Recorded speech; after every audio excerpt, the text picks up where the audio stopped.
I live in the foothills of the Appalachian Mountains in northeast Georgia. It's a beautiful area with hundreds of miles of national forests, some great state parks, and a ton of fantastic camping places. Unfortunately, my hometown is also relatively poor. While there are some out-of-town residents from Atlanta and other places, a lot of people where I live are really poor. I do freelance work as a technical writer, so I can do most of my work online. If I didn't have that going for me, I'd have to move somewhere else. It's just one of those small towns that will rob you of your ability to accomplish anything in life if you stay there too long, without anything else going for you at least. Excluding a handful of doctors and lawyers and Georgia Power Company employees, the only employment in the area is at Walmart, fast food, and a couple of grocery stores. To the east of my town, there's a massive national forest. It's loaded with great camping sites and lots of relatively unused hiking trails. I really enjoy hiking on them with my dog, but it can be a bit of an unnerving experience sometimes. It's about a 10-mile drive from town, and there's no cell phone service or homes for miles. In the past, there have been lots of vehicle break-ins at the trailheads. The gravel parking lots at some of them glitter with bits of broken glass from what I'm guessing were car windows. Sometimes, there are really shifty people hanging around these trailheads or just driving around the Forest Service roads. These are really rough roads, and you'll see these beat-up $500 cars just barreling along roads meant for a 4x4. Some of the people you see in the cars look like the guy that got crushed by an ATM in Breaking Bad. All that being said, it's still a great place to camp. However, you just have to be careful. A few years ago, two of my friends and I decided to go play paintball in the National Forest. Probably not legal, I know. We decided to turn the paintball expedition into a camping trip so we could play the next morning too. After a pretty uneventful day of shooting paintballs at each other, we drive a couple of miles to one of the more popular camping spots. Unfortunately, a church group or something had taken up all the spots in the area. This is really the only camping spot that we were familiar with, and it was getting pretty late. We decide to keep on looking, so we drive for about an hour further and further into the woods. By this time, it's getting a bit dark, and we're getting a bit worried about finding a spot. We all had GPS on our smartphones, but none of us had any service. We turn off onto an unfamiliar road that isn't in very good shape. In fact, it looks like the Forest Service rangers used a backhoe to block off the road with a mound of dirt. A broken metal barrier lay in the woods nearby. That said, it looked like 4x4 vehicles had been going over the mound, so it was pretty worn down. Our F-150 had pretty high clearance, so we decided to go over the mound. There was an old gravel road on the other side, and the road was pretty much clear of debris. We drove a few miles down this road and came across an opening next to a small creek. There were some blue tarps hanging over a plywood table nailed to a tree, which seemed kind of odd. That said, it was pretty much dark at this point, and we didn't want to keep driving around all night looking for a camping spot. We left the truck light running, and we set up the tent. As we were setting up tent, I started to notice that there was a lot of trash in the surrounding woods. I see a green bottle laying on the ground. I take a look at the label, and I see that it's a bottle of Home and Garden insecticide. I was really tired at the time, and I just thought that someone had been dumping their home garbage out here. None of us thought it was weird that someone would be dumping garbage in an area that is more than an hour from the nearest home. We set up camp, had some beers, and made chili from scratch. By this time, it was probably around 11 p.m. As we were eating, we noticed a faint glow from the other side of a nearby hill. At first, We thought it was moonlight filtering its way through the trees. However, the angles didn't make sense. It didn't seem to be a bright light, and it wasn't moving. It was kind of like that glow you'd see over a bright city. We couldn't see the light's off its source, though. Since there was no other access to roads in the area, we decided it wasn't other campers. The hill was about a quarter mile from our campsite, so we decided to go investigate. Under normal circumstances, I know I wouldn't have done so. However, we all had a few rum and cokes in our stomachs, and two of us, Jacob and I, decided to take a look. My other friend Isaac decides to stay behind to pop some popcorn over the fire. We start walking towards the light source, and the situation gets even stranger.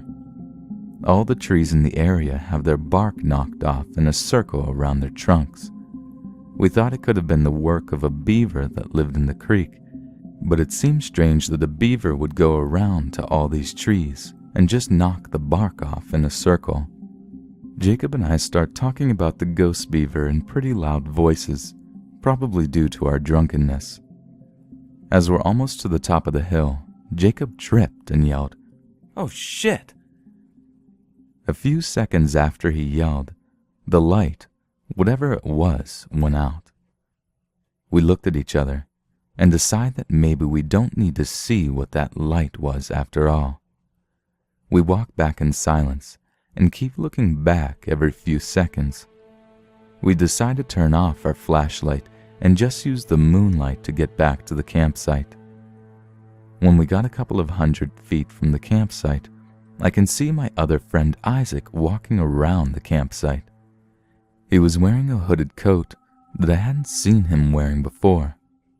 For some reason, he's carrying his paintball gun around in his hand.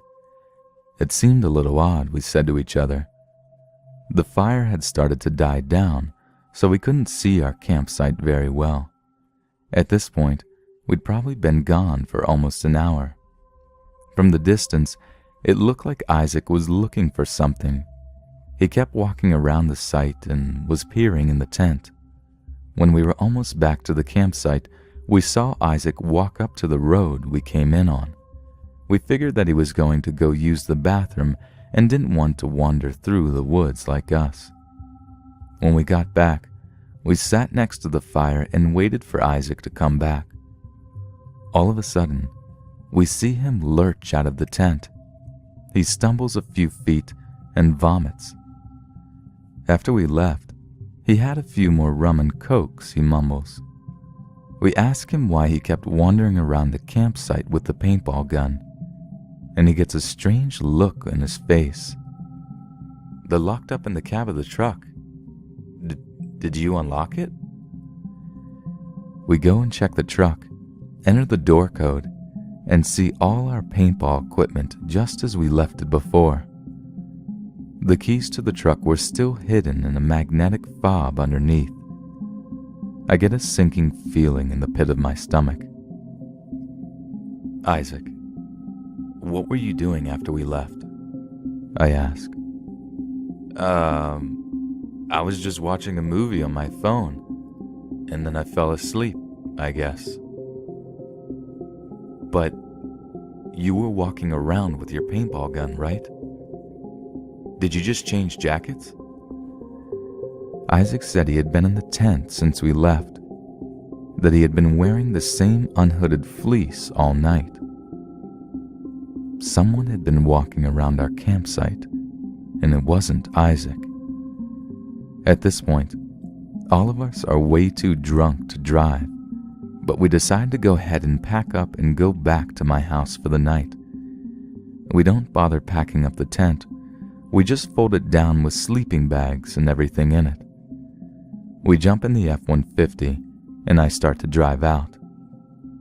When we get to the dirt hump, we see something gray blocking our path. The metal barrier that had been lying in the woods earlier is now back on its stand, right on top of the hump earlier. By this point, all of us had sobered up to the situation. No one wants to get out of the car to try to move the barrier. I had a metal guard in front of the F-150, so I drive forward slowly, tapping the metal barrier with the front of my truck. It falls right off.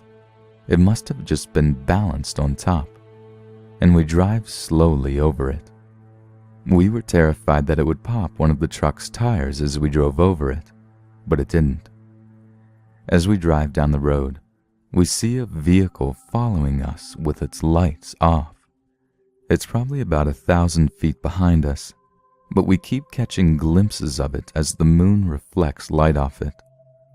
I start to drive as fast as I can on the Forest Service road, and the other vehicle keeps pace. It doesn't get any closer though. It stays just 1 or 2 turns behind us. We can only see it when the road straightens out. After about 45 minutes of speeding along gravel roads, we make it back to the main paved road. I start to drive everyone back to my house, but I decide to go a different way just to be safe. I didn't get pulled over for a DUI, luckily. Camping can be fun, but very rural camping can be dangerous. I've driven past that metal barrier since that time, but it's always been in place. I would never go down that road again.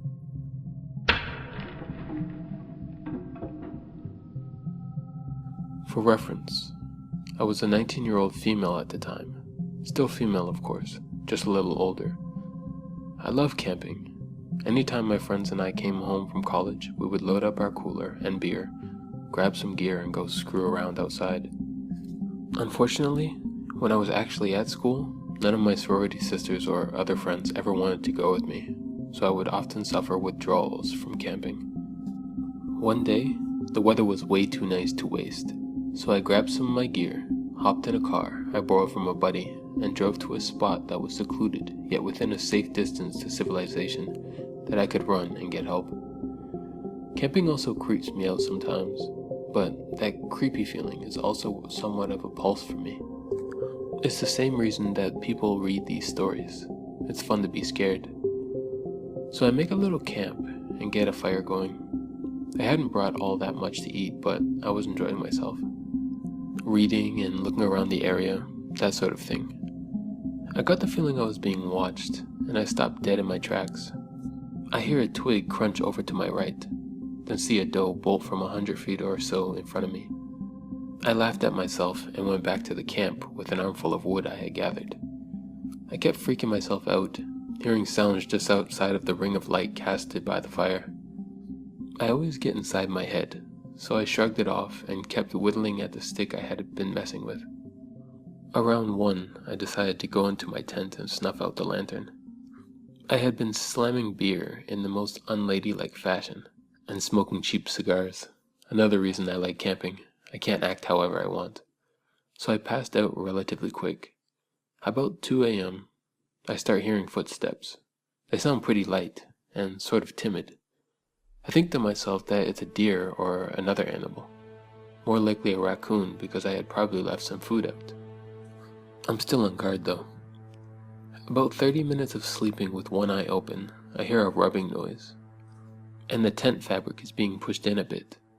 I don't know how I didn't shit my sleeping bag, but I just sat there paralyzed with my ka bar in my hand. I desperately wanted to thrust the knife through the tent fabric, but I was still holding out hope that it was some of my buddies from the frat joking with me. And then, as sudden as it had begun, it all stopped. I was starting to feel slightly more secure, because daylight would be coming in about 2 or 3 hours. But I sure as shit wasn't going to go to sleep. All of a sudden at about 4 o'clock, I realized I should put my boots on so that if anything did happen, I would be ready.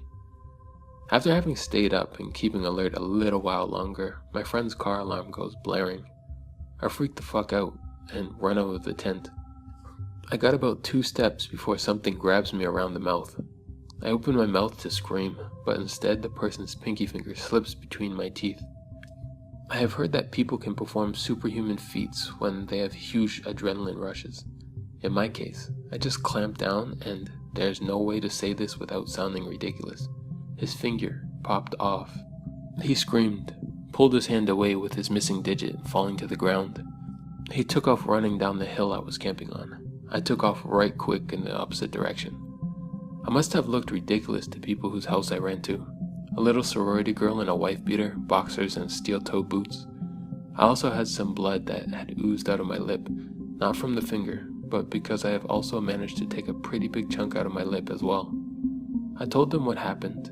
They called the police, got me some real clothing, and the man at the house made me a whiskey and coke. When the cops got there, they checked it out. The cops went to check it out, and when they came back, it was light out. They brought me back so I could get my friend's car, and what I saw just made me more scared. Right next to the tent was a red gas can. He could have just lit me on fire earlier. The finger was also gone, suggesting he had come back. The kicker is they never caught the guy.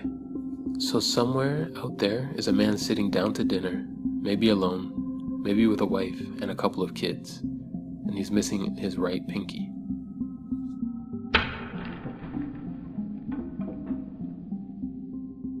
Background. I work summers as a camp counselor in the northern part of Ontario, Canada. On the date this particular incident occurred, I was camping with a group of 10-year-old boys on the same lake the summer camp was based on. So, like a routine camping trip, we canoed out to the site and set up our tents. Me and my co-counselor, Mike, take turns supervising the kids while they swim, build forts and play games, etc. We cook some food over the fire, sit around and tell stories, cook s'mores, the typical Canadian camping experience. Around 9:30ish, I tell the kids it's time for bed, and they head into their tents, which were positioned a small walk away from the shoreline, but still in line of sight from where we had our fire pit. So the kids have gone to bed, and me and Mike are shooting the shit by the water, smoking a cigarette, just basically hanging out before we decided to head into our tents and call it a night. What happened next still troubles me to this day, and remains my go-to scary campfire story. We were both gazing into the pitch-black night water when we saw a small light approaching us slowly and slightly above water level. We speculated what it could possibly be for a few minutes, before it came close enough for us to see that it was mounted on the front of a kayak and that someone was approaching our campsite. Now, it is important to note that as a camp counselor, part of our training goes over how to deal with stranger encounters in an environment where we are responsible for a group of children on a public property. I was prepared to give the mystery paddler the typical speech about how we are camping with a group from a recognized organization, and we would respectfully ask if they could find another campsite. However, this person's appearance shook me to the bone as the light drew nearer. Paddling this kayak was a woman who looked to be in her 60s. She had incredibly long wisps of gray hair that was trailing in the water. Her skin looked like old leather, and her dead-looking eyes were tough to spot under all her wrinkles. She looked directly at me, and when she spoke, I realized she was missing most of her teeth. "Are all your children safe in bed?" she asked, me pointing in the direction of the tents, not really knowing how to respond and quite frankly shitting myself. I responded by telling her that they were fine and she had to leave. "That's good, just as expected for this time," she said with a smile, then turned her kayak and paddled off into the night. At this point in time, myself and Mike were legitimately very creeped out, not only by the appearance of this mystery woman, who resembled a freaking corpse, but also her inquiry on the whereabouts and safety of the kids we had brought on the trip. Not knowing what else to do, we grabbed our hunting knives and sat by the fire after checking on the kids. Half an hour later is where shit started to get really creepy. Across the lake, a female counselor was leading another trip for kids the same age group. She sent me a text which read something along the lines of, "Hey, Sean, stop screwing with us. This isn't funny. My kids are really creeped out." I instantly called her and let her know that I just saw someone near my campsite that seemed eerie, and that I was not trying to play a joke.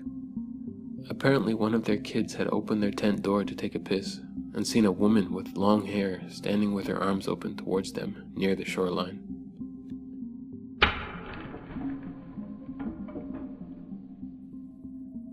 In May 2009, I had just broken up with my girlfriend of almost 3 years.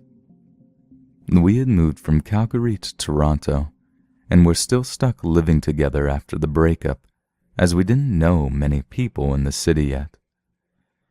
Needless to say, the situation was pretty stressful and upsetting, so when a buddy I was going to school with at the time suggested a weekend camping/fishing trip, I jumped at the chance. He grew up in an area about an hour outside of Toronto called Flamborough. It's really beautiful. Loads of lush forest, farmers' fields, and small rivers and creeks. We decided to camp and fish along a creek called Grindstone Creek. It's close to some wetlands, and the fishing is supposed to be great. We ended up setting up our camp in what was probably a farmer's field. I'm guessing it was trespassing on our part, bordered by a gorgeous forest. We spent the evening fishing, shooting the shit, and drinking some quality craft beers. As it got darker, we made a little fire and roasted potatoes and hot dogs. All in all, it was a really good night. We turned in just after midnight, and we shared a tent. My buddy fell asleep before me, and I stayed up playing on my phone until probably about 1:30. I must have drifted off, because the next thing I remember was being woken up by a high-pitched yipping type noise. I was kind of groggy, and it took me a moment to fully wake up. The yipping was incessant, and it sounded like a weird coyote. I laid there for a moment listening, and then started playing on my phone again, and the noise was annoying as hell. I tried ignoring it, but it sounded like it was getting closer. Finally, it sounded like it had to be no more than 10 feet from the tent. At this point, I was getting a little unsettled. I had seen coyotes in Calgary before, and I thought of them as pretty harmless. They never looked much bigger than a smallish dog. But what if this one was rabid or something? What if it could smell our food? I had a pretty bad anxiety disorder, so I'm prone to worrying about these types of things. I nudged my buddy to see if he was awake, and he was. The noise woke him up too. We discussed what to do about the coyote, and as we hadn't brought anything to scare off critters, not a BB gun, nothing. Finally, he decided he would shine the flashlight on it and holler a lot, hopefully scaring him off. He unzipped the tent, and I watched him pointing the flashlight out into the darkness. I'll never forget what happened next. His leg suddenly went all wobbly, and he sort of stumbled backwards into the tent. He had a really dumbfounded look on his face when he looked at me and babbled, It's not a coyote. It's a dude. It's some weird dude. Normally, I would have thought he was messing with me. I'm a huge wimp and scare easily. I won't even watch horror movies. But I've never seen someone that looked that scared, and I never want to see that expression on someone's face again. So I knew he wasn't pulling my leg. The weird yipping and howling type noises were still going on, and in retrospect, it really didn't sound like a coyote, but I guess in our groggy states it was a way for our brains to make sense of it. Anyways, he kept telling me to just look out the tent flap, to make sure he's not crazy. At this point, I was having a full-blown anxiety attack. My heart was racing. I felt like shit, but I had to look. So I slowly peeked out the flap and waited for my eyes to adjust. And that's when I saw him.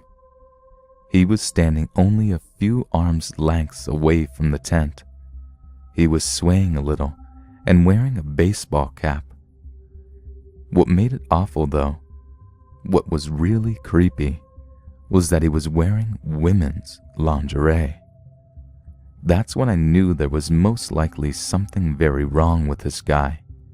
If the making high-pitched noises at strangers' tents in the middle of the night didn't give it away. After I pulled my head back inside the tent, my buddy and I discussed what to do.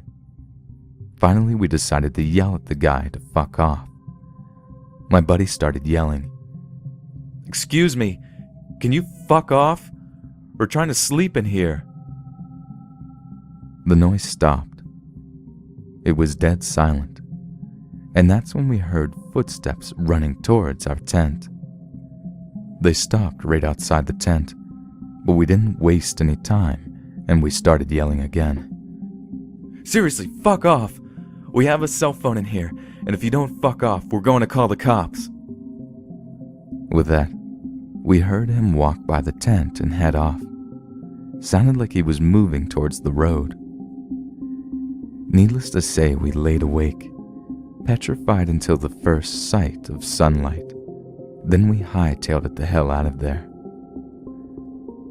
We discussed our experience on the way home, and were both pretty embarrassed about how scared we got. It definitely was not manly on either of our parts. And I think because we were both ashamed of how we let some weirdo freak us out so much, we really haven't ever talked about that day since.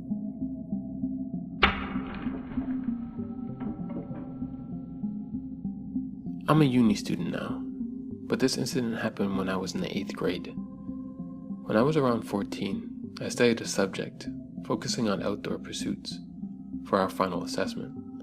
2 teachers took my class on a one-night camp where we could do activities like rock climbing, kayaking, trail walking, etc.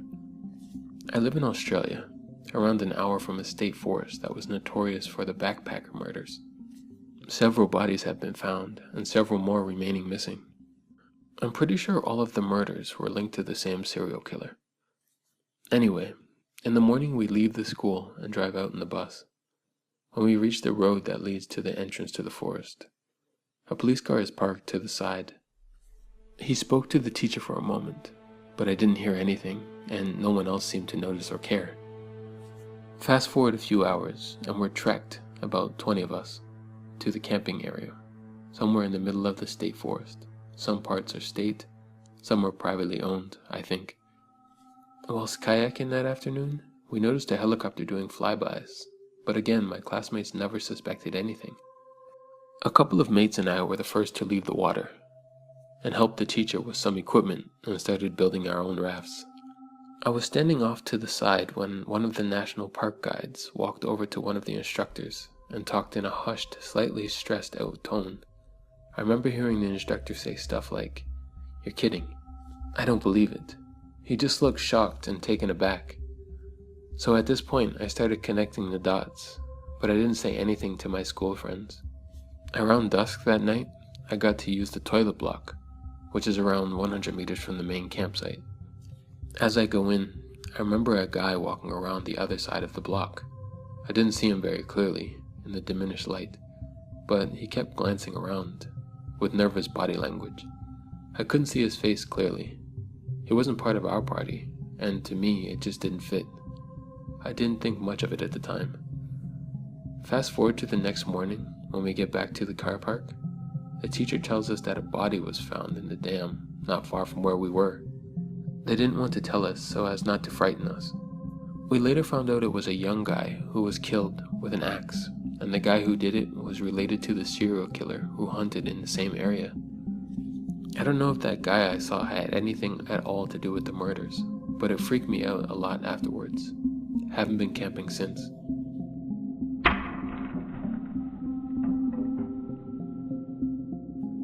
This happened to my parents back in the late 80s. They were in their mid-20s when this all occurred. My parents decided to go camping in cool California. When they got there, it was kind of late. My mom was sitting down on a log while my dad was unpacking the truck. While sitting down, she heard walking from around the campsite. So she went and quietly told my dad she heard someone walking around. They got the fuck out of there, just in case. They drove about 3 miles down the road, with their headlights off, so they wouldn't be followed. Once they got there, they set up camp, and began to drink their asses off while listening to a boxing match on the radio. Eventually, they settled in for the night. Now, they don't know for sure that this next event is connected to the first, but they believe it is. So they settled in, and my dad was asleep far before my mom. My mom was in the halfway state where they're halfway awake and halfway asleep. Suddenly, she heard the footsteps outside the tent. She abruptly snapped back to consciousness and listened. She tried waking my dad, but he was way too out of it. She listened for what seemed like hours, when suddenly she hears, in the creepiest voice you could probably ever imagine, say, "Here I am. I'm going to kill you." While saying this, the man what she believes to be a knife along the tent. She could hear him walking and dragging the knife. She was literally frozen. She couldn't say anything or move. With her mouth agape, she finally snapped out of it and screamed, "Jim, grab the shotgun, kill that son of a bitch." With that, my dad finally awoke. They heard snapping in twigs and footsteps, and heard the guy running away. Of course, my parents didn't have a shotgun. It was a huge bluff that actually worked. My dad got up seconds later and began to run after him, but he was long gone. After that, my parents decided they were going to get the fuck out of there before anything else happened. When they saw their tires were slashed, they were in the middle of nowhere and no way out with a maniac that wanted to kill them. They actually tried blowing up their tires with one of those things you use to blow up rafts. Obviously, that didn't work, but they had to try, right? About an hour or so later, a ranger that was patrolling the area came along to help them out. He brought them back to town so that they can get their tires fixed. While talking to the ranger, they found out that he had been searching for any suspicious activity due to recent murders nearby. My parents were likely the murderer's next victims. I tried finding some of the murder cases online, but was unable to.